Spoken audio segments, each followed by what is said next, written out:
சாக்கடையில் விழுந்த குழந்தை, காப்பாற்ற முயன்ற பெண். ஹைதராபாத் யாகுத்புரா நகராட்சி ஊழியர்கள் பராமரிப்பு பணிகளை செஞ்ச பின் சாலையின் நடுவில் இருந்த பாதாள சாக்கடைய மூடாம விட்டுருக்காங்க. பள்ளிக்கு செல்லும் ஒரு சிறுமி அந்த பாதையில நடந்து வந்திருக்கா. சாலையில திடீர்னு திறந்திருந்த சாக்கடை ஓட்டையில சறுக்கி கீழே விழுந்திருக்கா. இதை பார்த்த ஒரு தாய் அதிர்ச்சி அடைஞ்சு என் குழந்தை அப்படின்னு கத்தியபடியே அந்த பெண் வேகமா ஓடி வந்து தன்னோட கைகளை நீட்டி காப்பாற்ற முயற்சி பண்ணியிருக்காங்க. பக்கத்துல இருந்த மக்களின் உதவியோடு அந்த சிறுமியை பிடிச்சு மேலே இழுத்து உயிரை காப்பாத்திருக்காங்க. அந்த குழந்தை பத்திரமா மீட்கப்பட்டாலும் சில நொடிகள் முழு பகுதியையும் பீதியடைய வச்சிருக்கு.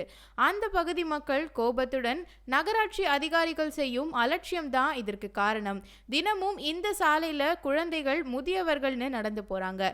இன்னைக்கு ஒரு குழந்தை உயிரையே இழந்திருக்க கூடும்னு கடும் கண்டனம் தெரிவிச்சிருக்காங்க.